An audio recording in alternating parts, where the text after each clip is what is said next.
जय श्री राम मित्रों, आज अमरो 75 हार्ड सेलनो 8मो दिवस है। आज वर्कआउट करवा माटे आई गयो बार। आजनो दिवस खूब ज मस्त हतो। आज रीते मैं वर्कआउट स्टार्ट कर दीधुं। थोड़ोक रनिंग कर्युं छे, पुलअप्स कर्या छे, डायमंड पुशअप कर्या छे, थोड़ाक सपाटा लगाव्या छे, बेंच पुशअप पण आजे कर्या छे, लेग्स ने रिलेक्स कर्या छे।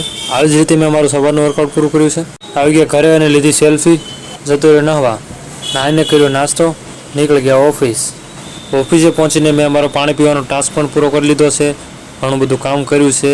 पछी આવી ગયા ઘરે આવીને ફરીવાર પાછું વર્કઆઉટ ચાલુ કરી દીધું છે।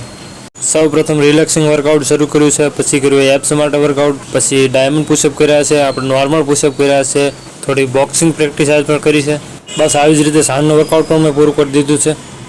બેસી ગયા છીએ જમવા, જમ્યા પછી બુક વાંચવા બેસી ગયા। બુક વાંચવામાં શીખવા એ મળ્યું કે શ્રી રામે જીવનમાં હંમેશા મુશ્કેલીને શાંતિ અને ધીરજથી સ્વીકારી છે। મને પણ એ જ શીખવા મળે છે કે કન્સિસ્ટન્સી અને શાંતિથી સફળતાની ચાવી છે। જય શ્રી રામ, જય માતા।